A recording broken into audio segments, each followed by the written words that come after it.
Welcome to the national webinar conducted by the Department of English, St. Stephen's College, Pathanapuram. I request our head of the department, Dr. Blessy John, to welcome the gathering. Respected Principal, respected Venkataramanan sir, the chief guest of the day, dear colleagues, participants from different parts of the country, students, a good morning to you all. It's with immense happiness that we are inviting you all to yet another session of the webinar conducted by the Department of English, St. Stephen's College, Pathanapuram. I know it's the fag end of the academic year, and we are all busy with our schedule of finishing off everything for the year. But this was the time, I think, which we could get to organize such a national seminar. And we got an eminent personality, Dr. Venkataramanan sir, a very eminent research guide in the University of Madras, Department of English. So I welcome Dr. Venkataramanan sir, our chief guest, to this webinar. Next, I welcome our dear principal, who is the force behind organizing all such programs in our college. Welcome you, sir, to this function. Thank you.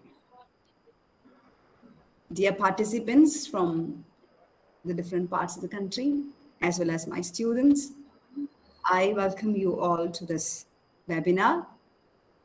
Colleagues, research scholars, teachers, everyone, I'm welcoming to this webinar, and I hope and pray that this will be a fruitful session for you all, which will enrich you in your research pursuits. So the topic is research writing, Icarian or Herculean. I hope this will be highly useful to you, and we can also have an interactive session at the end. So that in that also you'll all join, I hope. So wish you all the very best. And also a very warm welcome to you all to this function again. Thank you.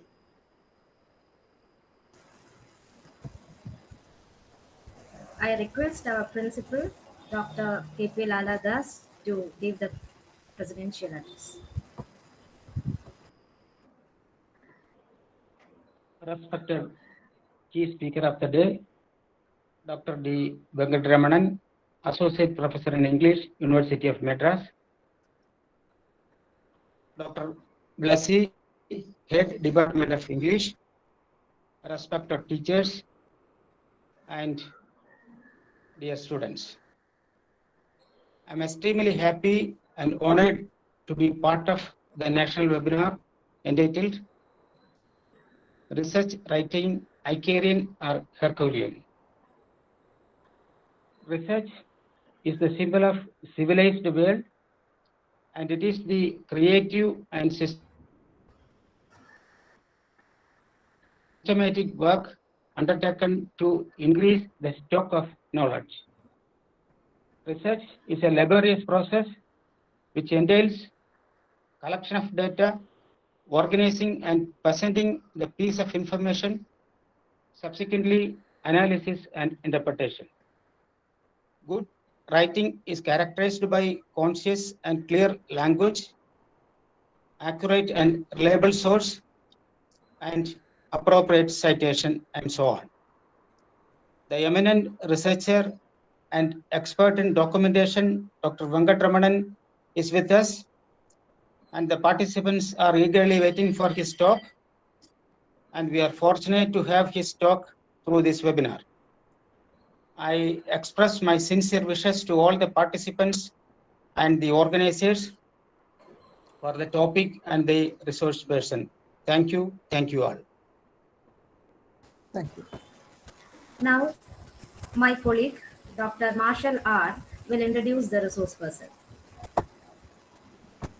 Good morning all. It's my privilege to introduce your resource, Professor Dr. D. Venkataramanan. Dr. Venkataramanan is currently working as an associate professor at the Department of University of Madras. Before to as a professor, also the newspaper industry, the Indian press, and the fishing Orient Law, translation studies, Dalit studies, poetry, and fiction. First, we'll activate edit technique. These two papers feature shaping career paths, journalism, editing, and publishing industry experience. In writing, MA students, MPhil, and PhD scholars. On behalf of the Department of English, I welcome you to this webinar.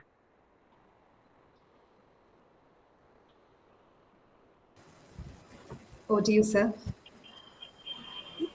Yeah, thank you, Dr. Blessy. Thank you all the organizers for having me as your resource person for this session. I welcome you all to this session. I'll get on to my PPT.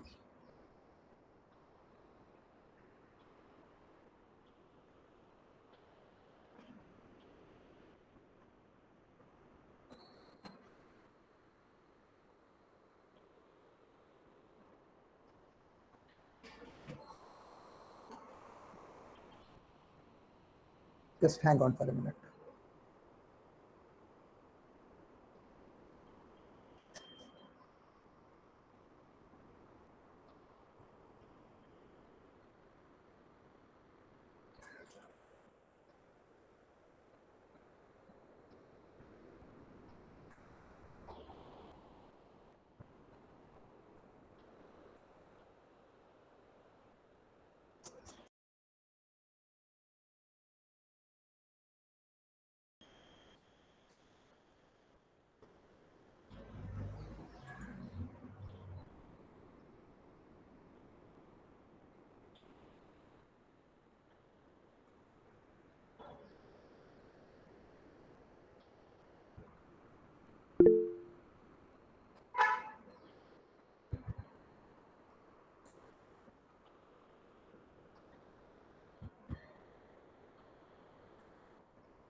It's just loading.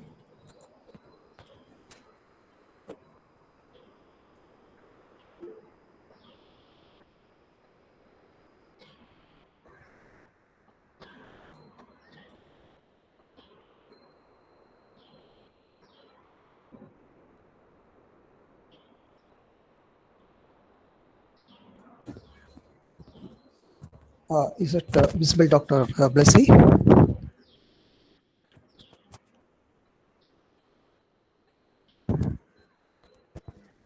Okay. Yes, sir, it's visible. So, good morning. Yeah, thank you. Thank you. So, good morning to all of you. Welcome to this session, Research Writing, Icarian or Herculean. So, right at the outset, I'd like to share with you that I'm not going to give a lecture on any kind of a theoretical background to research writing. So I have been teaching for the past 15 years and have also guided students, MA, MPhil and PhD students. And what I'm going to share with you is some observations that I have noted down over the years. And I keep doing so with each and every batch of students that I meet. And it's a learning process. Research. Now, you have a picture here.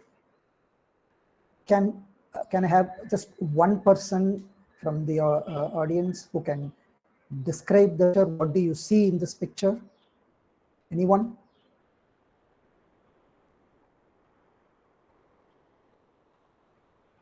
Yes? Person?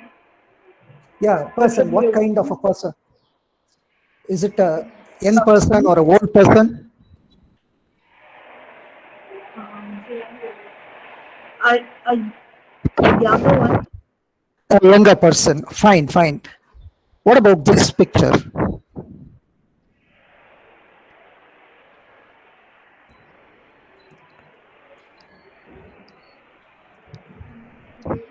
Yes?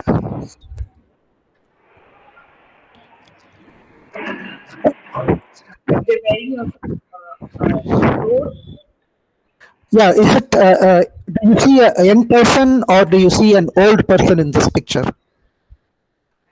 Still a younger one, sir. Younger one, fine, thank you, thank you. Now, I request all of you to just look at this picture a little more closely. So if you take this as the face and this as the chin, then you see a young person wearing a kind of a scarf and a coat. Now, the same picture, if you take this, moving my cursor there, if you take this line to be the mouth, then this becomes the nose and this becomes the eyes and this lower part becomes the chin. So you have a haggard old woman. You have different words for that. You call a crone, very haggard old woman. Now, why? Now you have both the pictures side by side. So even here you can see this is a nose and this is the chin. This is the chin. But the same thing, if you look at it, if you look at this as the mouth, then it is an old woman.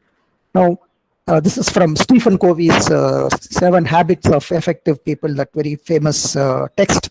Now, I have put this up just to point out one important word that is very important in any kind of thesis writing, or even if you're writing an article or some kind of a research paper: perspective. Now, this word perspective is very, very important in research. So, how you look at things, that is where you can be, or you can afford to be, different from the rest of the group. So you can even, you have Edward de Bono talking about lateral thinking, so thinking out of the box. So any kind of research, you should try to develop that ability, or try to see something which others do not see. So the perspective is very, very important. Now, before we go on to what is research, I'd like to share with you what research isn't. Now, sometimes, just collecting data, all kinds of data about a certain topic that you have chosen, and you dump all the data, so-and-so has said this, so-and-so, this critic has said this critic has said this, that kind of collation of material, that is not research. Then something that is very, very known, you are stating something, work has already been done on a particular writer or a work, and you are also repeating the same thing. So research is not a repetition of work already done. Meaning here, for example, even now people conduct research on Shakespeare. That doesn't mean you shouldn't do on Shakespeare, but you can try and see Shakespeare from a contemporary point of view or some different point of view. So repetition of work, what I mean is repeating something which is known to everybody. So you have stating the obvious. So a thesis, you don't need a thesis for stating the obvious. Many times researchers, even at the MA level, even at the MPhil level, they come and you find that the thesis is obvious. It would be merely a summary. And I always ask them, you don't need a thesis to summarize the whole thing. You can look at the blurb. So that also is not a research.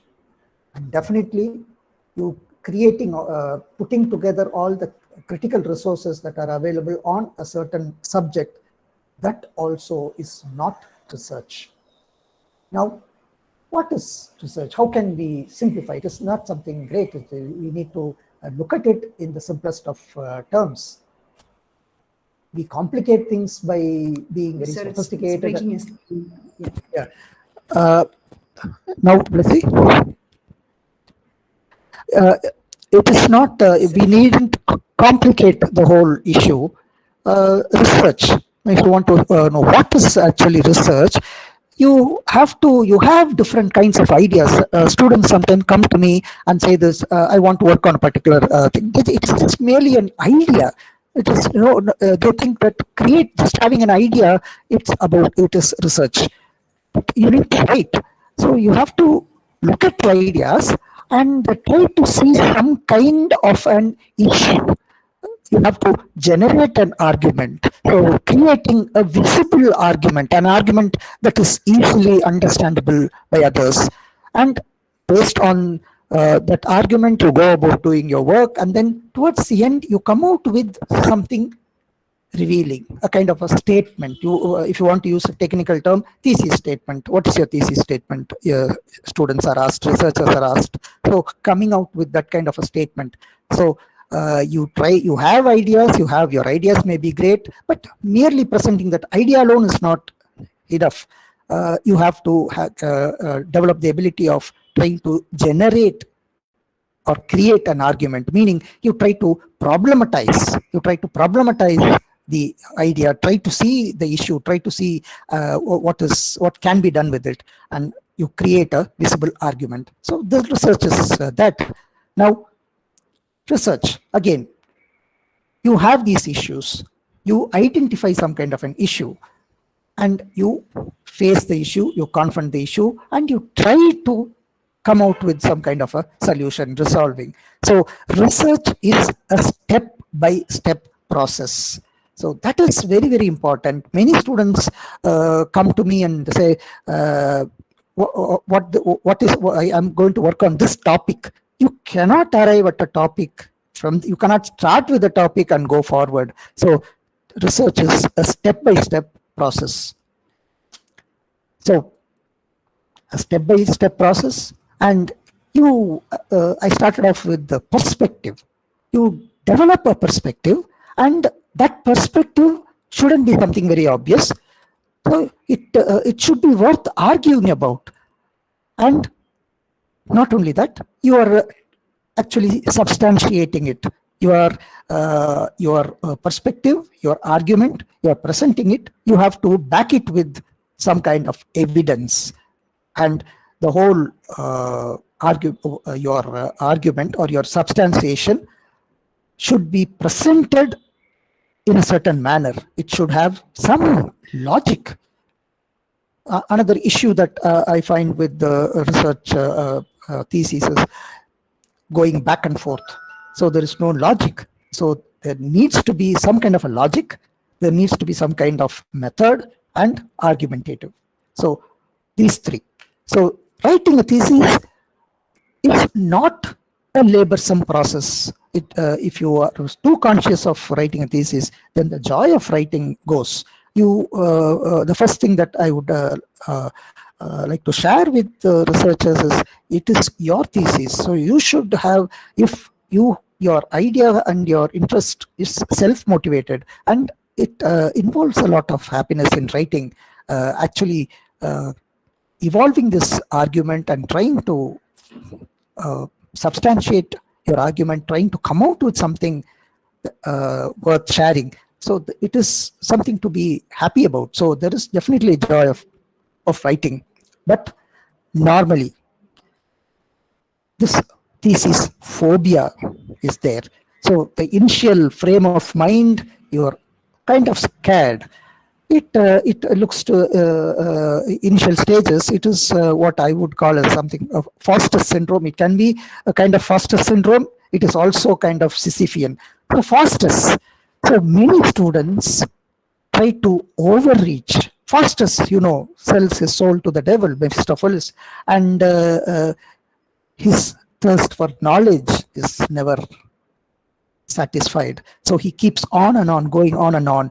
That Foster syndrome. So initially, I have seen scholars, I have seen research scholars, PhD scholars, who never finished their thesis because of this one very dangerous. You need it at a certain level, but if it goes beyond, then you become like Foster's. You will never finish your thesis, because there are many researchers I have seen, they want to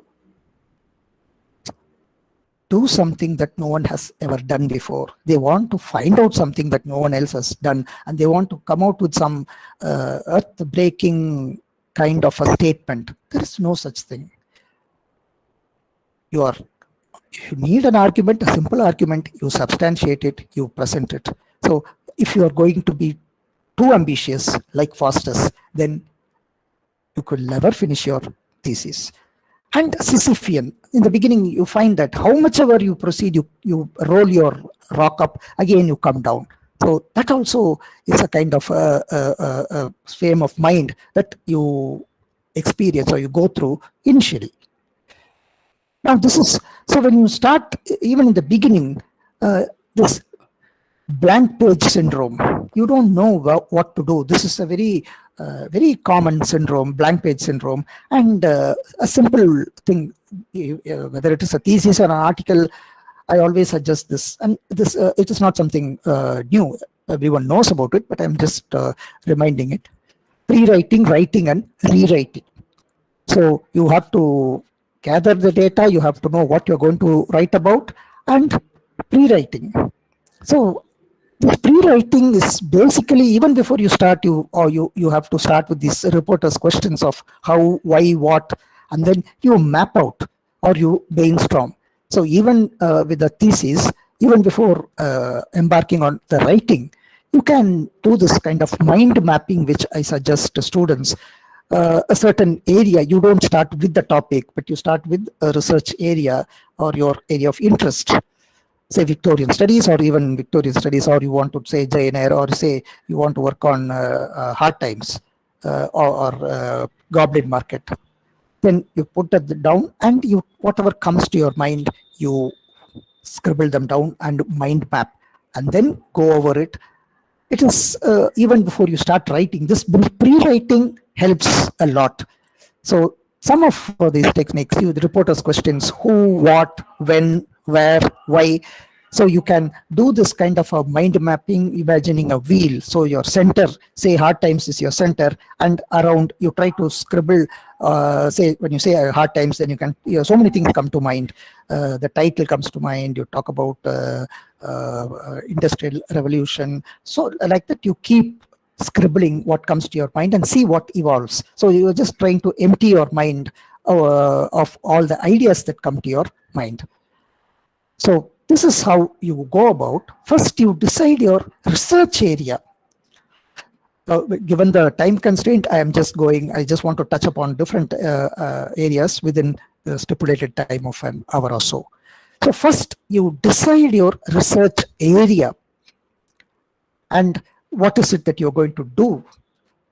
Is it genre-wise? Is it fiction, or is it non-fiction? Is it poetry, or is it drama? So you can, many researchers at different levels, MA, MPhil, and PhD, they do not know where to start. So this is some a simple thing that you can do. You know what you don't want to do.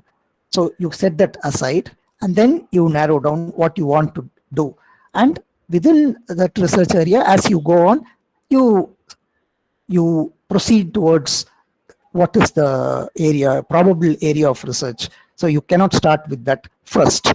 So this is how a mind map would look like. Now, a very interesting quote from Elements of Style, William Strunk. Vigorous writing is concise. A sentence should contain no unnecessary words, a paragraph no unnecessary sentences. For the same reason, that a drawing should have no unnecessary lines, and a machine no unnecessary parts. This requires not that the writer make all his sentences short, or that he avoid all detail and treat his subjects only in outline, but that every word tells. So this very useful kind of a quote from Elements of Style. Now, this is what I was telling you earlier. You cannot begin a thesis with the topic. So you go step by step. Writing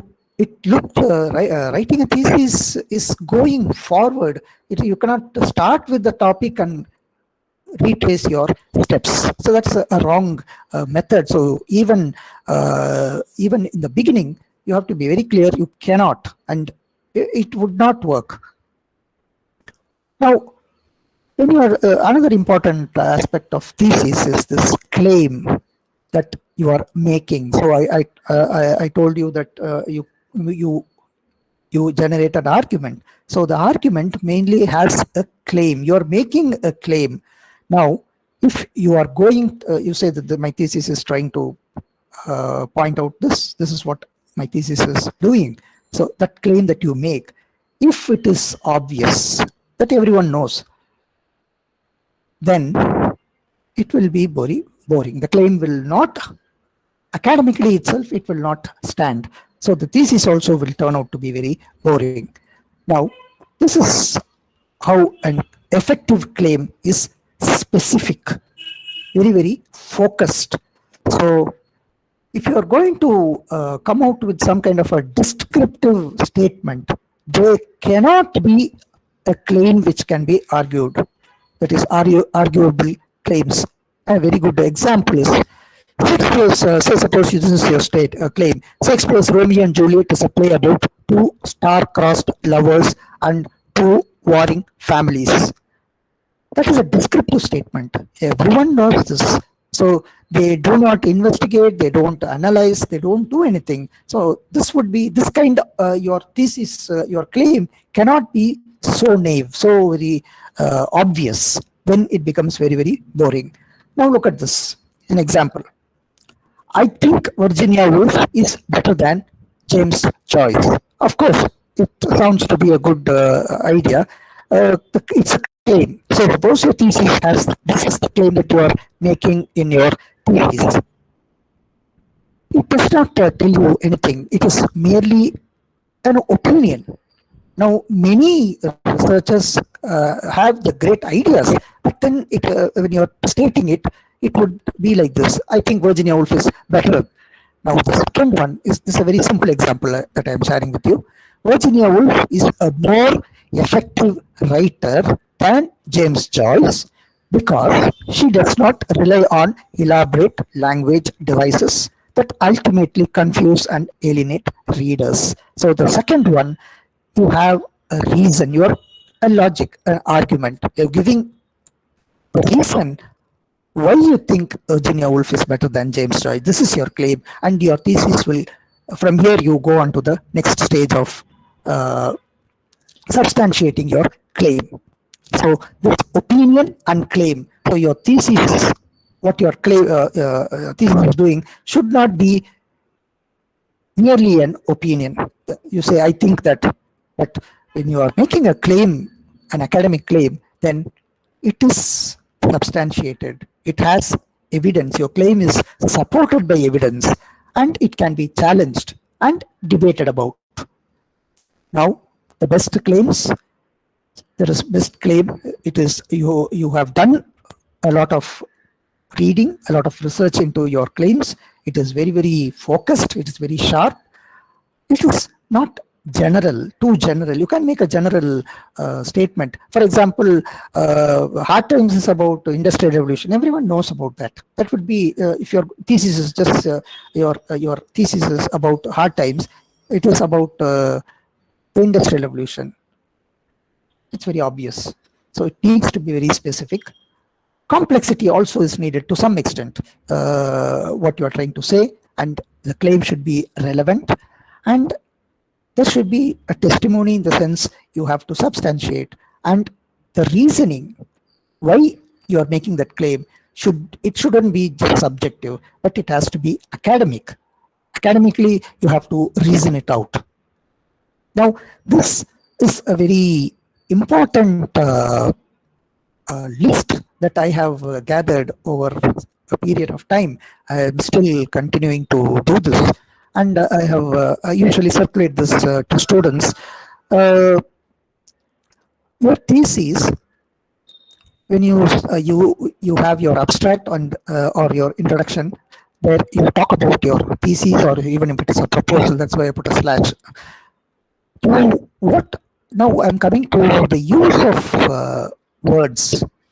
Now, this list is a very important list. Different ways in which you can talk about your thesis depending on what your thesis is doing, what your study is doing. You can say this list can be used for introducing your thesis as well as your chapters.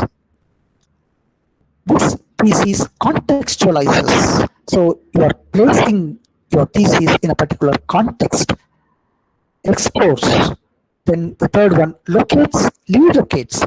Sometimes a thesis usually a particular area it is usually seen. For example, let me say, think Krishna Rosetti's Goblin Market is seen as a children's tale. Now, you want to relocate that your thesis, then you can say that it relocates this in a different context. Places is a very simple word that you can use. Compares again, if needed somewhere you can use. Showcases, this thesis showcases, validates a particular, you want to say a statement. Approaches, examines, re-examines. Foregrounds is a very useful word that I have come across. The thesis study foregrounds a particular point of view.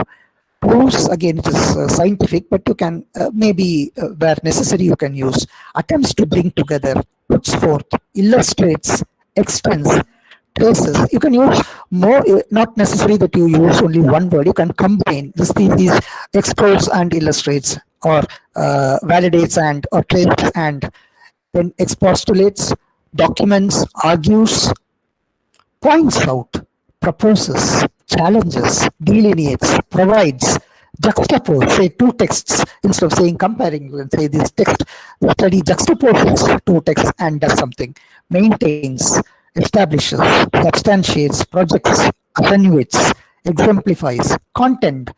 Content, again, instead of saying argues, you can use the word content, demonstrates, questions, highlights, justifies, reflects, affirms, critiques, asserts, delves into, subverts.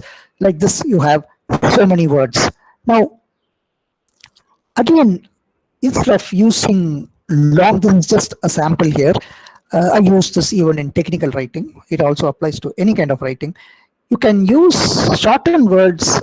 Instead of saying in order to, you can say to. In the field of, you can say in view of the fact that. Instead of that, you can say because, since. In a number of can be replaced by several. Attached, herewith can be replaced with attached. Give a justification. This thesis gives a justification. You can just say justifies, or prior to, before, notwithstanding the fact that. You can use although. Like this, you can be careful about using apt words in your thesis. Now, in your writing, here I'm concentrating in this session, I'm concentrating more on the writing part, how you can fine tune. Now, these phrases, some of these phrases are what you call redundant, unnecessary. You can actually avoid them unless and otherwise necessary for a kind of a variation you can use. All things considered, as a matter of fact, as far as I am concerned, by means of, for all intents and purposes, in the event that. All these phrases can be avoided. Now, a very simple example. All things considered, Connecticut's woodlands are in better shape now than before. So what the writer wants to say that the woodlands are in better shape. So that all things considered is not necessary there. So Connecticut's woodlands are in better shape now than before. As a matter of fact, there are more woodlands in Connecticut now than they were in 1898. What function does that as a matter of fact do here? Nothing. There are more woodlands in Connecticut now than they were in 1898. As far as I am concerned, there is no need for further protection of woodlands. So you want to say that there is no need. So why, as far as I am concerned, you are putting your that I is evident. So further protection of woodlands is not needed. This also is for at the present time. This is because there are fewer farmers at the present time. You can just say there are fewer farmers now. Again, another example for all intents and purposes. The era in which we must aggressively defend our woodlands has, for all intents and purposes, passed. You can remove that and just say the era in which we must aggressively defend our woodlands has passed. The point I'm trying to make, again, sometimes the point I'm trying to make is that sometimes public policy doesn't accomplish what it set out to achieve. You can just say sometimes public policy doesn't accomplish what it set out to achieve. This again is from all these examples are from the quick access reference for writers from Lay and Quitman. Now, in your writing, you can use these discourse markers despite when you are disagreeing. You have a paragraph, and then the next you want to say something contrary. You can say, despite this, even though, in spite of this, nevertheless, yet, even though. On the other side, when you are citing evidence, according to Foucault, or so and so claims that, so and so states, so and so illustrates, or the research findings reveal, indicate. This kind of, when you are talking about your substantiating and giving evidence, when you want to show disagreement, on the contrary, on the other hand, however, contrary to, but, you can use these. This is just a sample. And it is always better to avoid using I. I have seen doctoral dissertations where they have used I, but it is better. You can always say the study thesis puts forward the claim, or this researcher. If you want to use, instead of I, you can say this researcher. Now, ambiguity is another important thing that you can avoid in any kind of writing, especially in thesis writing. So when you say pick the date, the date can refer to a person, appointment, or day, fruit. Some examples, these kinds of statements, they can fish. So they can fish, ability to fish, they can fish, they put the fish in a can. He gave her cat food. Now, he gave her cat food. Food is given to the cat. The second ambiguity is, he gave her what kind of food? Cat food, not dog food or any other kind of food, cat food. I saw her duck. So ducking, putting your head down, I saw her duck, not her swan, but her duck. Visiting professors, a very cliched sentence. Visiting professors can be boring. That is not regular, but visiting professors. Another, going and visiting professors, that activity can be boring. Again, the same, flying planes can be dangerous. Planes that are flying can be dangerous, or the very act of flying planes. Then nurse required for a baby 20 years of age. Again, ambiguity. And the lady hit the man with an umbrella. So hit the man using what? An umbrella. The second thing is hitting the man who had an umbrella. So this kind of ambiguity you can always avoid. Again, redundancy. These are I've used these in several. Whenever I talk about redundancy, you tend to write. You tend to be verbose. So that can be avoided in a thesis writing. 12 o'clock midnight, absolutely essential. You can just say essential. Advance warning, you can remove advance. Anonymous stranger, anonymous is not necessary. Attach together, basic fundamentals, climb up, close proximity. Proximity itself means near. Descend down, end result, handwritten manuscript, little baby is always little, live witness. A dead person cannot be a witness, so the word live is redundant there. Mental thought is always mental. New discovery, new innovations, free gift. Pair of twins, polar opposites or polar, one would do. Postponed, until later is not necessary. Refer, back is redundant. Repeat, again is not needed. Revert, back is not needed. See with one's own eye, visible to the eye. Sink down. Unexpected surprise is unexpected. Personal friend, return back. These kinds of, it's very, very important that you do not, your sentence structure, you avoid redundancy. Collaborate together, component parts, totally committed, utterly rejected, utterly unique, completely accurate, radically new, in a westward direction. Westward itself is direction. 5 months duration, technical jargon, final outcome. The final outcome of this project. Outcome itself is enough. You don't need final. Outcome is the result of your earlier work. Completely finished, circle around, cooperate together, plan ahead, exact replica. All these are examples. Now, when you edit your thesis, you have to keep in mind, you have to edit for consistency. It has to be consistent for concepts, the ideas that you're using, definitions, numbers that you use, a certain kind of methodology, you follow that, the sources. And when you're formatting, the kind of fonts that you're using, that also has to be consistent, your heading, your subheading, tone, style. Then using appropriate words, rewriting complex sentences, and you have to maintain some amount of consistency when you go about your writing your thesis, complete work. Now, when you edit the thesis, you have to be very accurate. You have to check your facts and quotations. Your quotations, you have to be sure that nothing has been misrepresented. This spelling is a very important thing. American versus British. And it's always better not to completely be reliant on the computer, which shows you either American or British. You have to use your mind. So you relying on this electronic checker is always an issue.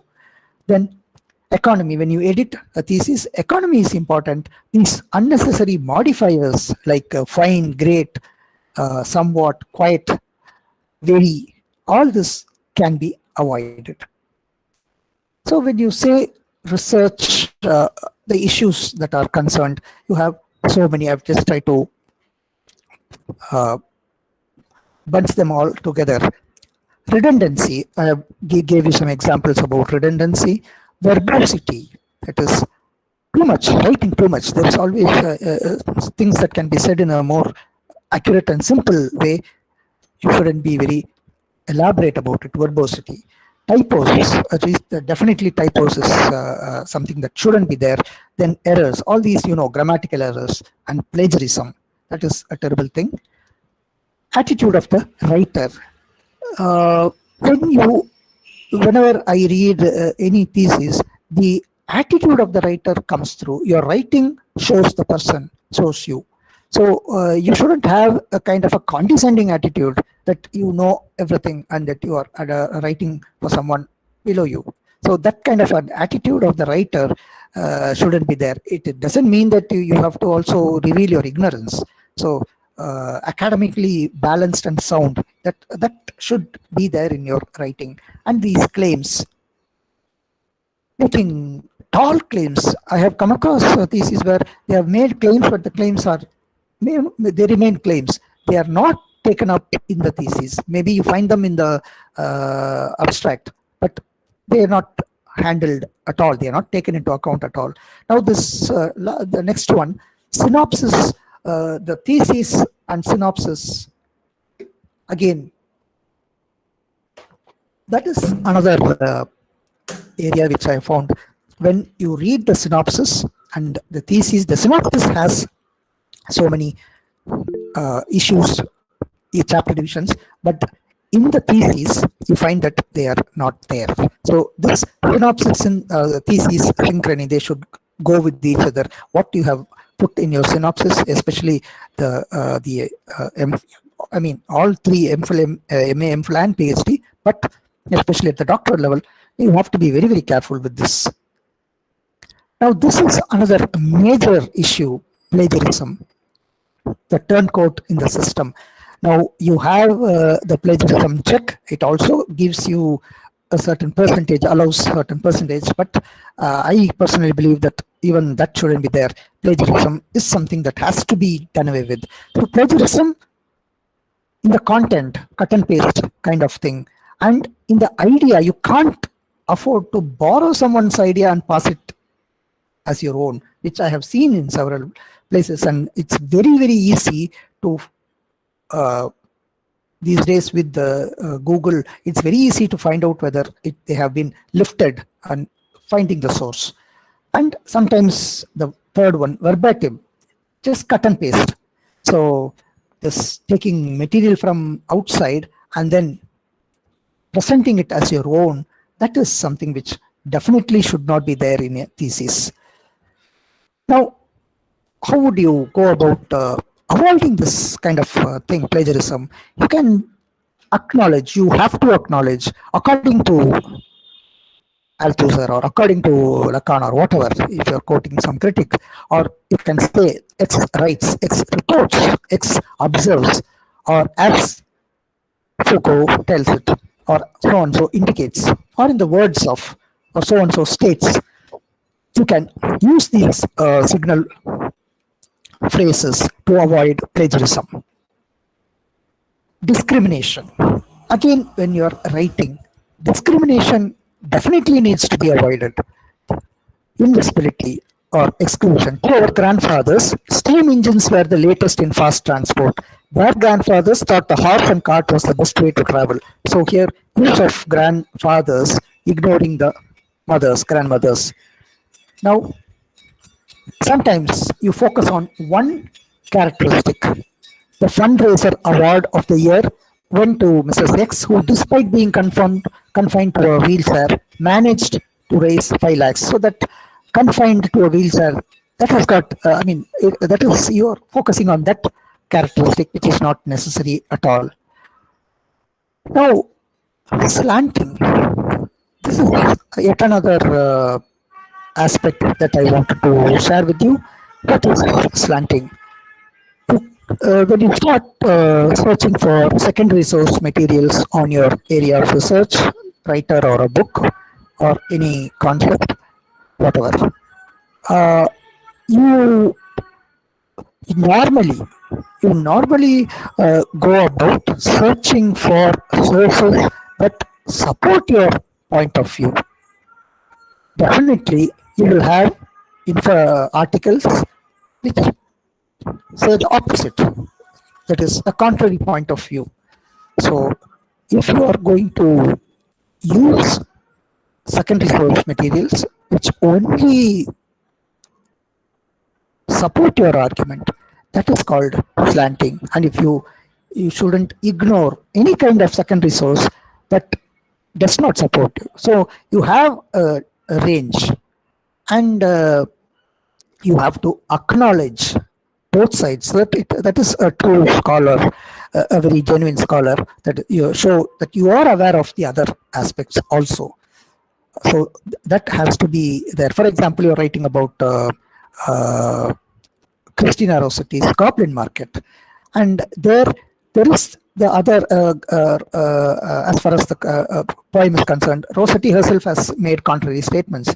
To one person, she has said that she meant it for children, and to another person, she has said that she was very sure that it was not meant only for children.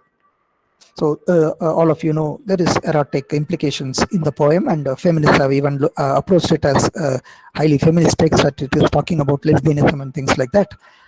So if suppose you are working on Rossetti, then you can't, if you are not going into this sexual implications at all, that is not your focus, then you do need to acknowledge that this is also there. So that shows your scholarship. So that is slanting, which you have to keep in mind. Now, we're coming to the thesis statement. It's a very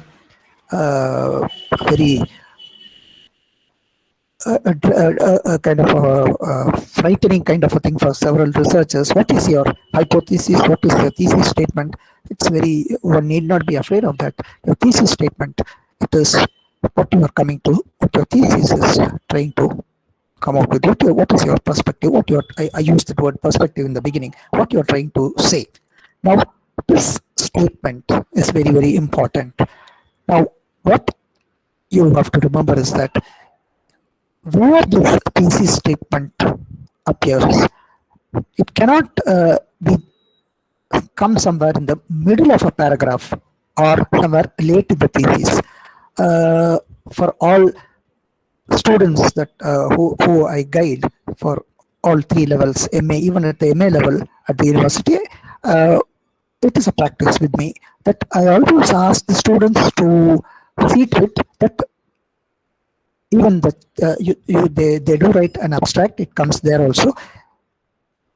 in your chapter divisions, when you each and every chapter, introduction and the second chapter, all the chapters, I asked the students to keep in mind that they should write about what the thesis is doing somewhere in the first page itself, even in the, say chapter 2, in the first page itself, somewhere in the first page, preferably even in the beginning. Several students start off, this chapter does this, or at least the second.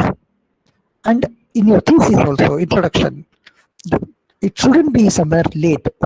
So it has to be somewhere in the beginning. So you cannot afford to bury a wonderful statement, a very effective thesis statement, somewhere in the middle or somewhere at the back of the thesis. I have read some theses where even after reading a chapter, even the introduction, one wonders what the thesis is about. So you shouldn't give that kind of an space to the examiner. The examiner, if your thesis statement is clear and it comes in the early stages, then the examiner knows that this is what is following, and it helps both the examiner and more so the researcher, the writer. So in this thesis statement, it has to be very clear. Ambiguity, verbosity, it can be one thing that I have always maintained is you can be very simple, use simple language and be very effective. Need not be sophisticated language. So you have to be clear, it has to be specific, and vague words. Ultimately, it boils down to language. So avoid using vague words. So indicate point of your work. But this is one thing I have always told my students: never ever write the point of this paper is explicit. That kind of a thing. The point it should come from within. Of course, when you say the study does this, that is fine. But the point of this paper, that is not to be encouraged. Now, a very simple example. Your thesis statement, if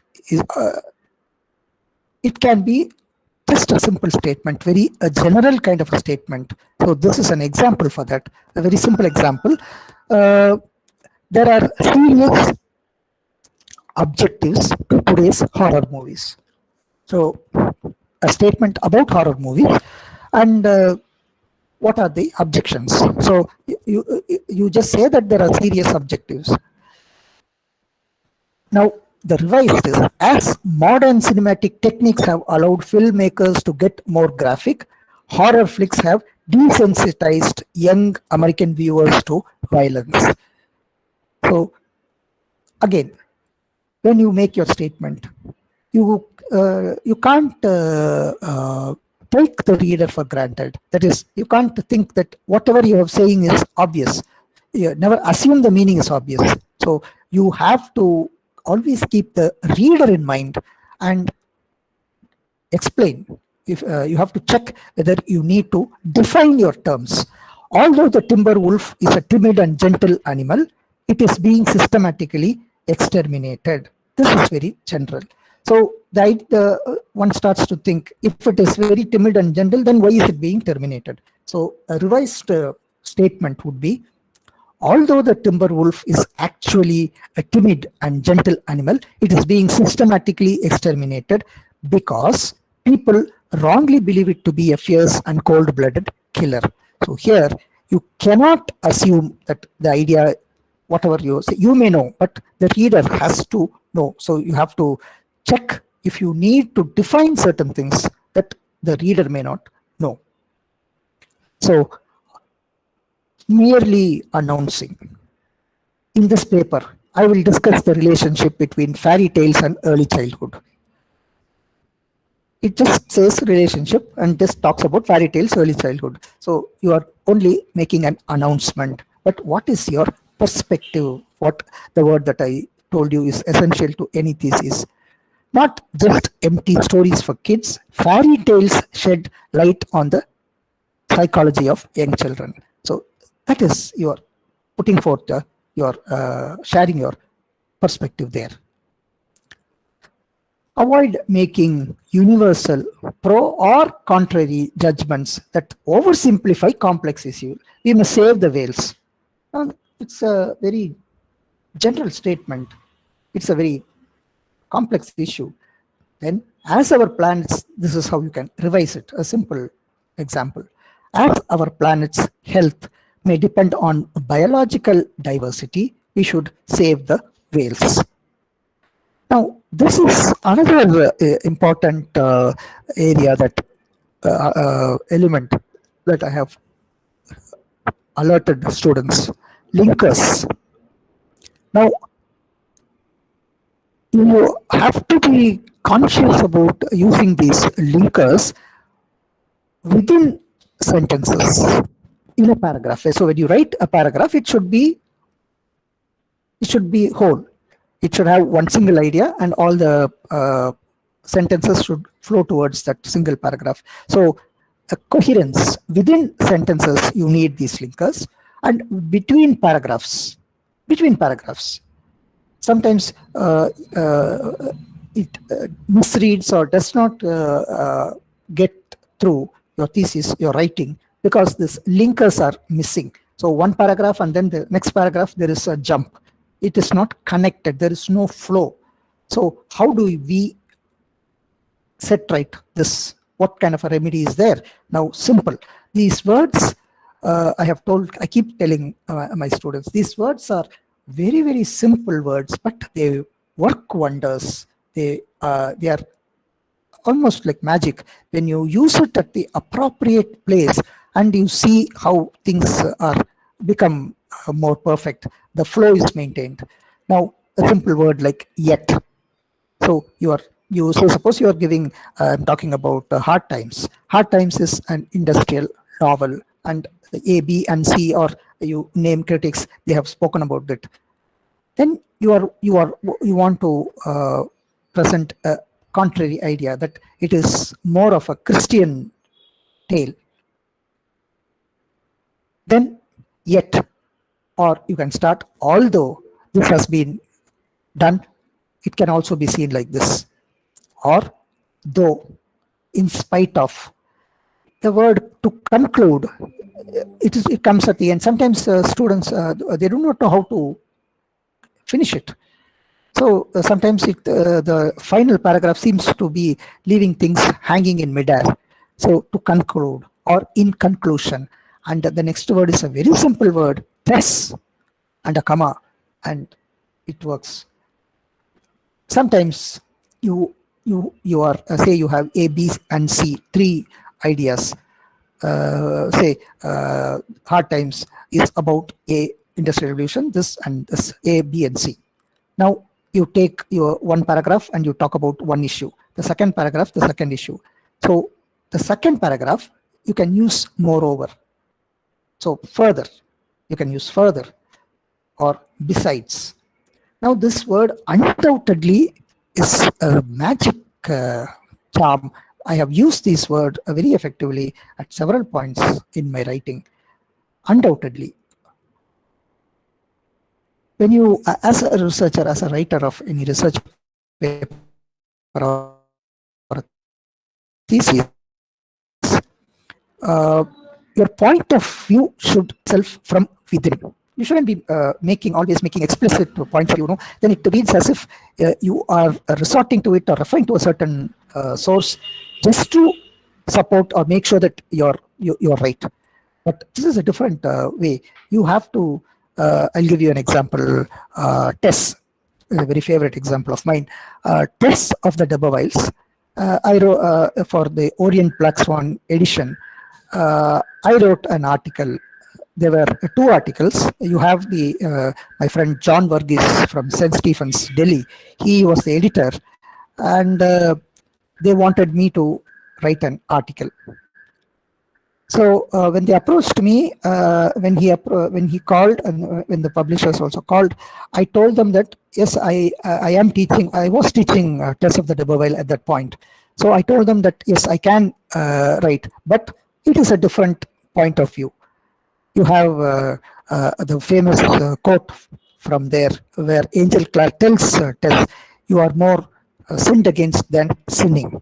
So that more sinned against than sinning, I went against that. I found that This, of course, Hardy is also responsible to a great extent.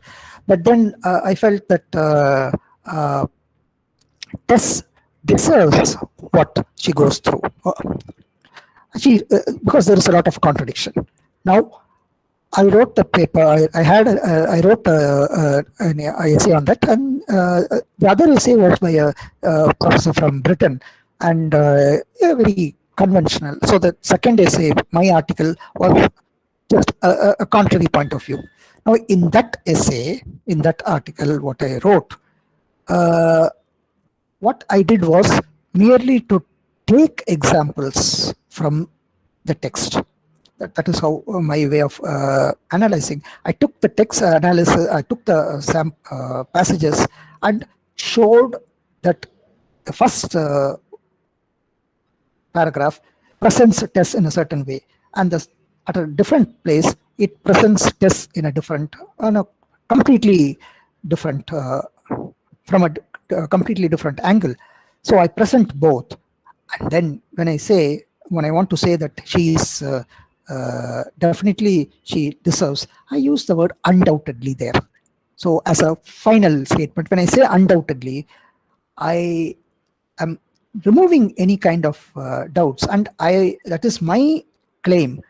But at the same time, it comes from within the text. So how you use the word undoubted, words, each and every word makes a difference. In other words, then nevertheless, however, on the contrary, consequently, accordingly, hence, like thus, you can use hence. This is again another linker, as mentioned, as stated or pointed out earlier. You say, suppose you're writing and you are referring to something which you have already said, you can use that. Then finally, that again brings something to a close. Similarly, so in fact. Now, so that is regarding the linkers. Next is in this research writing, titling is a very important art. Again, it is like the research says golden fleece, Greek mythology, getting hold of the golden fleece, the icing on the cake. You can, if you want to use some more interesting metaphor, title, mastering the art of titling is very, very important. So when you are going about your titles, you can be very creative, but you shouldn't give fancy titles that no one understands. And you can be creative, you can be innovative, and you can try using commas, slashes, colons, question marks, single quotations within the text, and they make a meaning. You can't use it for the heck of it, but it should make a meaning. My thesis, my PhD thesis, the title was Alexander Solzhenitsyn, the Russian Messiah. There is a question mark. So that question mark had a significance. So the titles should invite the readers or viewers to look into your thesis. It's almost like any other title, a book title, article. The title is very important. Now, one thing I have noticed even now, this practice, is this thematic study. A thematic study of something, a comparative study. The word study of itself is very, very cliched these days. So you have to be very careful that you don't use these very cliched kind of titles now. Thematic study, comparative study, a study of itself can be avoided, and unnecessary articles and unless and otherwise it is important, necessary, you can do away with that. Now, I just, there are several, I just took some to give you an example, some MA titles from the MA thesis that here. The absence, presence, and you had a hyphen there, conundrum. Kalki's The Ruined Fort and Saki's Open Window. Another title was Imam's Saddle, a gyre of narratives. So that saddle in Tamil refers to that gyre, that kind of a merry-go-round. So you have a gyre of narratives. So you have several narratives.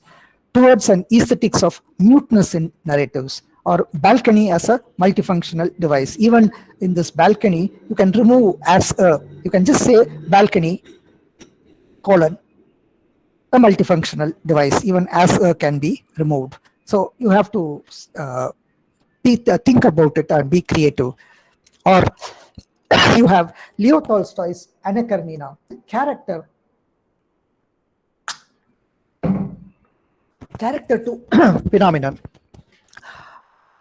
Now, Anna Karenina has become a kind of a phenomenon. So, character to phenomena. Tibetan theatre, the poetics of comedy. English Renaissance love poetry, texts, contexts, and intertexts. Lord of the Flies after Coral Island. Parody, this kind of a thing also. It's a question mark. Some MPhil theses, MPhil titles. Beyond Shakespeare, adapting Othello across spaces. Reading the Agatha Christie phenomenon. Agatha Christie has become a kind of a phenomenon. To this day, it is being reprinted and you have readers. Now, engendering rodent narratives where the rats play a prominent role. Then the next one is cockfighting, passion, politics, and representation. Talking about novels as well as films. Then gender and Gothic narratives. Then and now. Adaptation as creative translation in Dostoevsky's White Knights. Some MPhil titles that I came across. And we have had dissertations, MA, MPhil on hair, rodent, nose, balcony, motorcycle, t-shirts, emojis, texting, memes, cricket, footwear, silences, even smartphone fiction. So, a well-crafted thesis statement reflects well-crafted ideas. So, the thesis statement and title are equally important.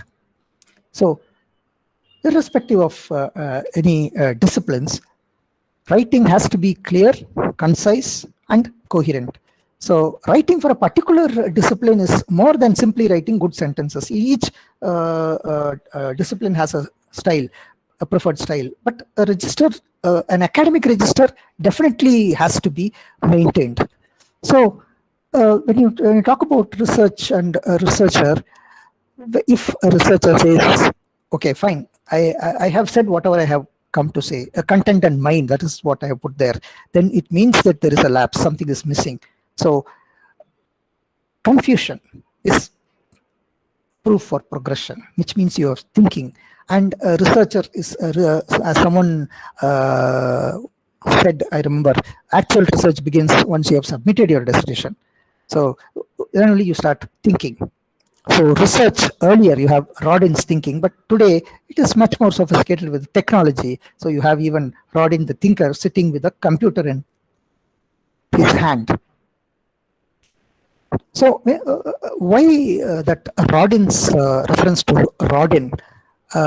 Research earlier, several years back when I did research, no access to computers. So we used to have note cards. Bibliography cards, so separate cards for bibliography, and then we arrange that in alphabetical order. Note cards, all the notes that we take, we note down, and then we used to separate them according to the topic. For example, I'm talking about a novel and I am taking down a quotation or any notes about the theme. So I will put theme on the left hand or right hand corner and segregate all that. Symbols, say suppose I'm talking about some symbols like that, you have different note cards. And hunting for sources. For each and every source, we have to travel a lot. I and my colleague and friend Dr. Alagarasan, we went almost thrice. We had to go to ASRC, Hyderabad, CIFL, and other places. So hunting for sources, each and every article that we got is a treasure. But now it's not like that. That one picture shows you sit before a computer in 5 minutes, you can get to know everything. Even this this session that I'm doing is redundant. If you go on Keen, you have umpteen number of articles, papers, video, lectures, everything on research. And note cards, bibliography cards, hunting for resources, primary and secondary, both were an issue then. And print sources, libraries, books. So research then, earlier at the time that I did, was a different ball game, but now it has become much more technological. So some suggestions, I'm just coming to the end, some suggestions. In the humanities, of course, in the sciences, you have to be careful. You can't be critical because you are dealing with the data. Here also we do deal with data, but you can be critical. Many researchers believe that you cannot go against your writer, the chosen writer or the work, but you should be critical. And then original, no plagiarism, which I told you earlier. Again, this third one, keeping the reader in mind, and this approach, a humility in approach and execution. That is also very important. And further scope, be it an MA, MPhil or PhD dissertation, further scope is mandatory. It should be there. You would have taken a certain path, so you have to chart out the untrodden path and say that all this can be done. This is again a very important thing. Accepting your lapses, aporias, gaps, research gap, they say, or I put it in a simple word, drawbacks. But never have a heading and say this is my gap. But you have to present your what you have missed or your gap, your drawbacks in a very subtle way. So that is very important, in a very subtle way that you haven't noted this.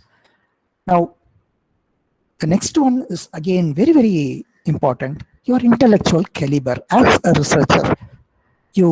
It should come from within. Your intellectual voice should speak from within your writing. Your writing should speak, and it should be evident. And you shouldn't have that. It shouldn't be a kind of your intellectual worth shouldn't be arrogance. That sometimes even when scholars speak, defend the thesis, you find that arrogance is not there. Intellectual arrogance should be there, but it is not something very explicit to say that I know everything, you don't know anything. That kind of a thing should not be there. In your writing also, that humility should be there, but it has to be very strong. So a kind of academic and technical integrity is important. No typos, and then missing grammar, sentences, paragraph structure, all that is very important. You cannot afford to mess up with grammar, sentence structures, and paragraph structure. A paragraph should have one idea, and then from one to the next, there should be a flow. And this links I have told you, claims I have told you, and your bibliography, all that should be fine. And this, of course, no one does that, but then sometimes no overwriting. Sometimes last minute they even scribble on that. And what each chapter does, I have told you that earlier, and no stating the obvious. Now, if you want to put everything into a nutshell, this whole business of research, you read, you keep reading a lot, and then you narrow down your area of research, you narrow down, then you choose a certain, say suppose Victorian fiction, and then I read Victorian fiction, then within Victorian fiction I take up women writers, I read a couple of women writers, then you choose, then I go on to one writer, Jane Eyre or someone, and then you read again, then you gather information first in your research, you gather information, then you sift through the idea, through all these materials, and then you start thinking, reflecting upon that, and then you go about trying to find any area, troublesome areas, problem areas where something can be written about. People have ignored certain areas. For example, hard times is always seen as novel which deals with the Industrial Revolution. But then the Christian Dickens actually talking about Christianity, that he comes out with a different kind of notions about Christianity. I read somewhere, and that aspect has always been neglected, in the sense not much has been done. You do have articles on that, but not much has been done on that. So that is an area which can be worked on. So identifying problem areas, and then you read, then you also think about identifying the approaches, what all has been done, and where can you try to be different. If you're going to just merely repeat what someone else has done, then that would be of no use. So nailing down the problem, and then after that, once you identify your issue, the problem, then you start thinking in terms of chapters, how you can approach the chapters in terms of the issue, in terms of chapters. Then you draft your thesis, and after that, this is one thing which helps rewriting, and rewriting till a point that you cannot go beyond that. So now I come to the title, Icarus. Research writing itself is Icarian or Herculean. Now, all of you know this, Icarus. Icarus from Greek mythology was a son of Daedalus and imprisoned in the island of Crete by King Minos. So what Daedalus does is he creates wax wings for Icarus and tells him, don't go near the sun. But Icarus flies high, and overwhelmed with his freedom, he keeps going higher and higher and higher, and the wax wings melt and he falls to his death. Now, we researchers are like Icarus in the maze of research. You get caught and you keep going. You try to find your way out. Now, this island of Crete is like the researcher's domain. You are caught there. You want to come out of it. Now, sometimes you find some way, but then why Icarus? A researcher is can be seen as an Icarus is overreaching. That word overreaching is a very important thing. Like I mentioned earlier, I have seen students, research PhD scholars who never completed, who are still actually laboring because of this Icarus-like mentality to overreach, to go beyond, to keep going. It is being too idealistic. So in research, it is an extended assignment, a very academic assignment. So there is a deadline, there is a place where you have to draw a line. So you can imbibe only a part of Icarus, that is the ambition. You should have the ambition, the drive, the motivation.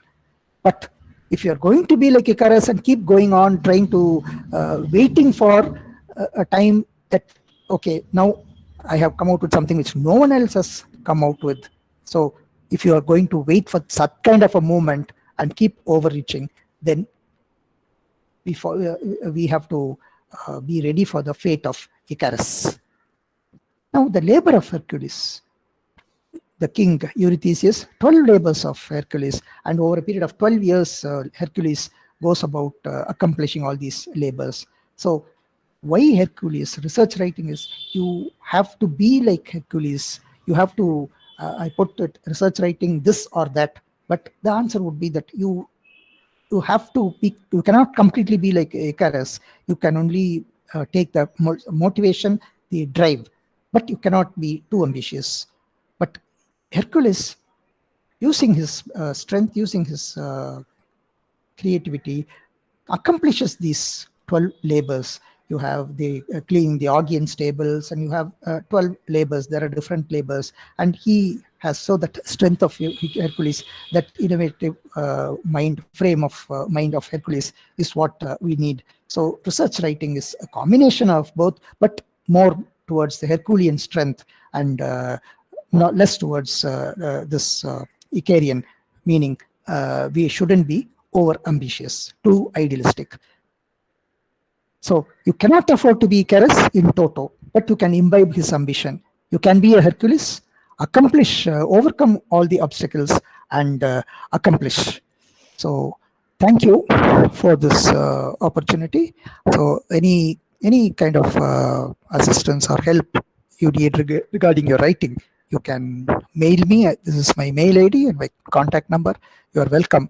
So what little help that I can do on my side, I will be willing to help you out. Thank you. Now it's the time for question answer session. Or you can post your questions and queries in the chat box also. Please fill up the feedback form so that you would receive an e-certificate.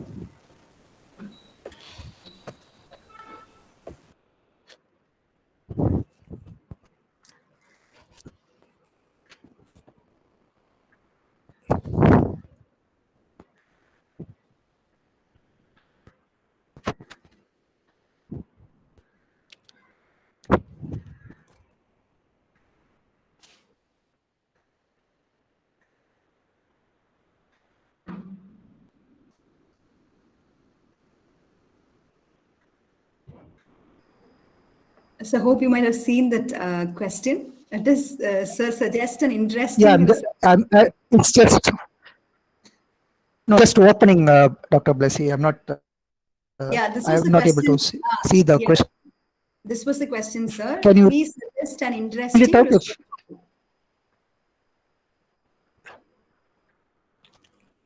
Yes.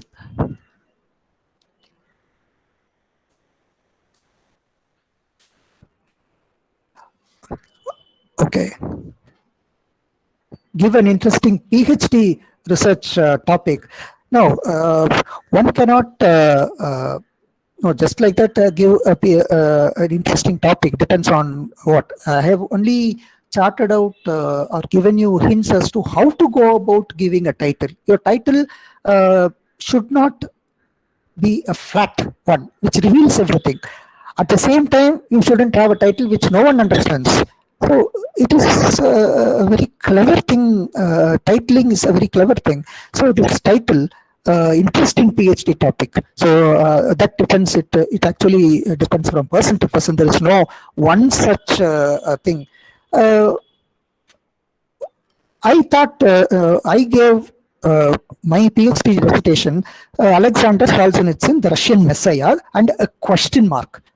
So I was at that several years back. So there the whole thrust was on that simple question mark, because everyone will ask, what is that question mark? What is the question mark doing there?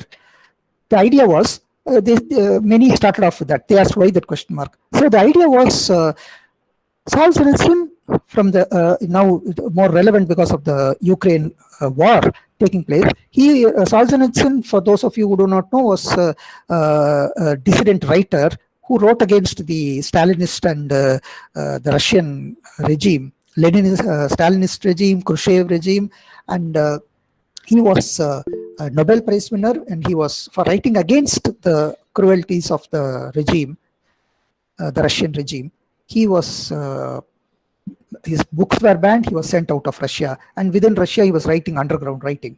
So he takes on the role of a messiah, a self-appointed role of a messiah. But at the same time, towards the later part, that sense of messiah becomes, is he actually doing that, or is when he comes out and settles down in US, and is there a shift? So I was trying to look into that phenomenon. So that question mark was a kind of a question that I was raising in the thesis, the content of the thesis. So that was how I worked it out. Is it preferable to mention the scope for further research within the thesis itself? This usually questions. Yes, definitely the thesis should have, it is mandatory. Even some of the questions you have further scope. So even at the MA level, we encourage students to, I encourage students, and most of us here at the university, we ask them to write towards the end further scope. You have given the scope of the MA thesis. This is what I have done, but this can be done. These A, B, and C can be done. And definitely in a PhD thesis, that is a mark of one's scholarship for further scope. And it is also you are analyzing self-analysis of your own academic standpoint. You have worked on certain areas, and certain areas you have overlooked. You have to give your reasons and also suggest further work can be done. Sometimes it can be a postdoctoral work, or it is always safer also to mention the scope of your further research within the thesis. It should be there.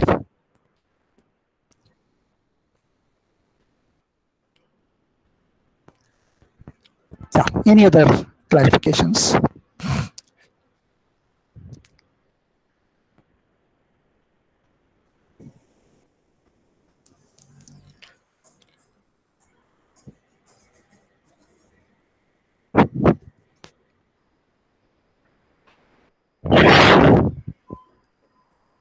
Anyway, thank you very much, sir, for that Thank you. very comprehensive presentation on research writing. Actually, while sitting here, I was reminded of the details that you used to take when we used to write our thesis. And my God, it was really in the very same spirit. You were explaining the things to us in a very easy manner, which we could understand. If we could follow it in our writing, help us to a very great extent.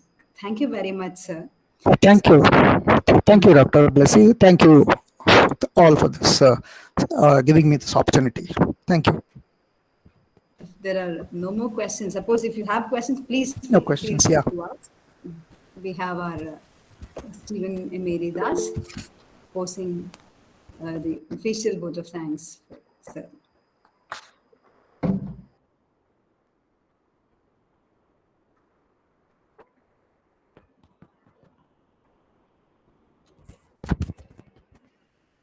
Steve, it is not your, this is mute. Oh, I'm sorry. Am I being audible now?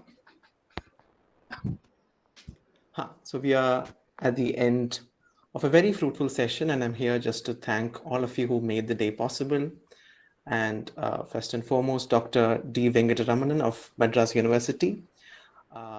In a world which is inundated with a lot of research material every day, mostly subpar, and in a world where the researchers are being pressured to churn out a lot of research work every day, thank you for addressing a lot of the problems and anxieties and difficulties faced by researchers and people who are beginning their research. Thank you for touching upon very practical aspects of writing or doing research, and by taking that very practical approach, I'm sure you have helped a lot of people today who are prospective researchers today. And thank you so much for your very detailed, very step-by-step approach to a guide really to writing a research and doing a research. Thank you so much for taking your time out on behalf of St. Stephen's College, Pathanapuram, on behalf of the Department of English.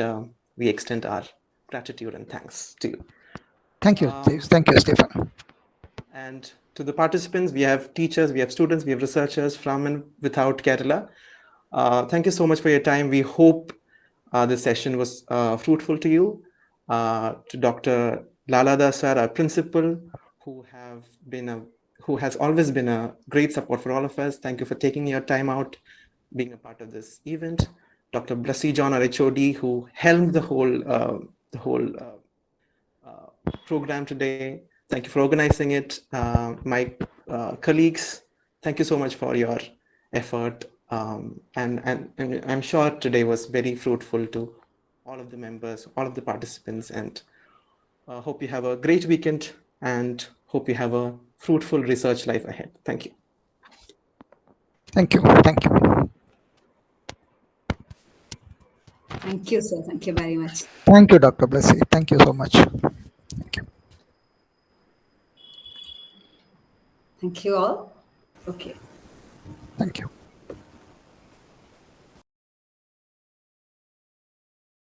To all.